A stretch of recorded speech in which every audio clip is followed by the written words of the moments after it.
ሴት ሆናችሁ ያለፈው የህይወት ታሪኬ ላይ የቀለዳችሁ ህመሜን እያነሳችሁ እንደፈለጋችሁ የተሳለቃችሁ ሰዎች ይህን ጊዜ በጣም ነው የማልፈው። በእኔና በሞት መሀል አንድ እርምጃ ሲቀራለ መዝሙረኛው ዳዊት ንጉሥ ከሆነ በኋላ ብዙ ፈተና ካለበት በኋላ እርግጥ ነው ማታ በመውለዴ ተጸጽቻለሁ፣ በመኖሬ ተጸጽቻለሁ፣ ሴት በመሆኔ ተጸጽቻለሁ፣ ኢትዮጵያ ውስጥ ሴት በመሆኔ ተጸጽቻለሁ።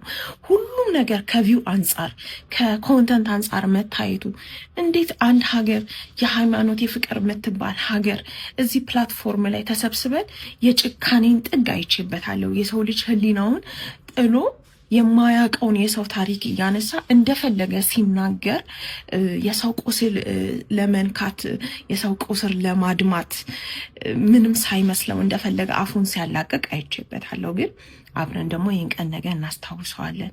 እግዚአብሔር እየወደኩ እየተነሳው እቀጥላለሁኝ፣ ያለቀስኩኝ እቀጥላለሁ፣ ተስፋ እየቆረጥኩኝ እቀጥላለሁኝ። ላሰባችሁልኝ በሙሉ አመሰግናለሁ። ለሰደባችሁኝ ደግሞ ከፍታዬ ላይ እንገናኛለን። ሰበር ዜና አዶናይ ውሉን ማቋረጡን አስታወቀም። በቲክቶክ ላይ ከ6 ሚሊዮን በላይ ተከታይ ያለው ቲክቶከሩ አዶናይ ከሲድሮ አፕሊኬሽን ጋር የነበረውን የብራንድ አምባሳደርነት ውል ማቋረጡን አስታውቋል።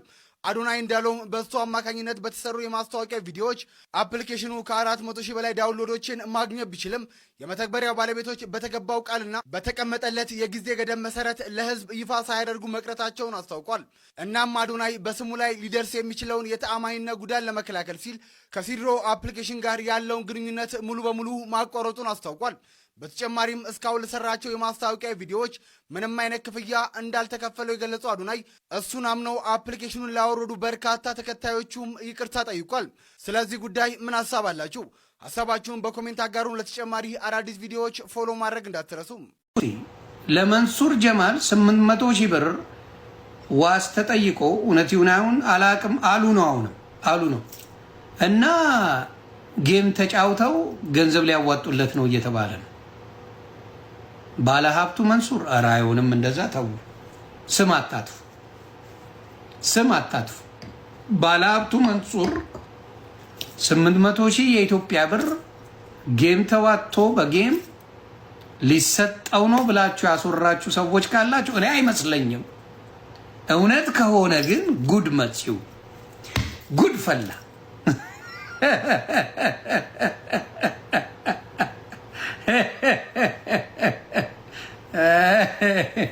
ጉድ ፈላ፣ በእውነት ጉድ ፈላ። አንድ ቀን ግን ስለ ፍንቴክ ጉዳይ ወንድም ካሊድን አምጥቼ አወራዋለሁ። ከፈለጋችሁ ወንድም ካሊድን አምጥቼ ስለ ፍንቴክ የተፈጠረውን ምን የሆነውን ምናምን ማወቅ ከፈለጋችሁ ንገሩን፣ አምጥቼ አወራዋለሁ። የእግረኛው ሚዲያ አዘጋጅ ጋዜጠኛ ተክለ ሃይማኖት አዳነ ታሰረ። እግረኛው በሚል ስያሜ በዩቲዩብ የተለያዩ ግለሰቦችን ቃለ ምልልስ በማድረግ የሚታወቀው ጋዜጠኛ ተክለ ሃይማኖት አዳነ በፌዴራል ፖሊስ ቁጥጥር ስር መዋሉን ዘሀበሻ ሰምቷል። ተክለ ሃይማኖት በሚዲያው ላይ በዚህ ሳምንት ከፊንቴክ ጋር በተያያዘ በመኪና ማጭበርበር ከተከሰሱ አርቲስቶች ጋር ቃለ ምልልስ በማድረግ በሁለት ክፍል እንዲሰራጭ ማድረጉ ይታወቃል። በቁጥጥር ስር የዋለውም ከዚህ ጋር በተያያዘ ይሁን አይሁን ለመረዳት ያደረግነው ጥረት አልተሳካም።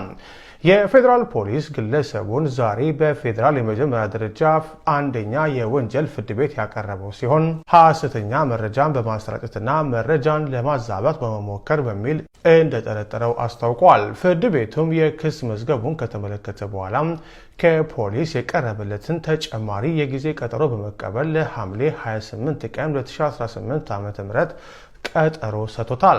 በመሆኑም እስከ ሐምሌ 28 ድረስ ተክለ ሃይማኖት በፖሊስ ቁጥጥር ስር ሆኖ እንደሚቆይ ምንጮቻችን ነግረውናል።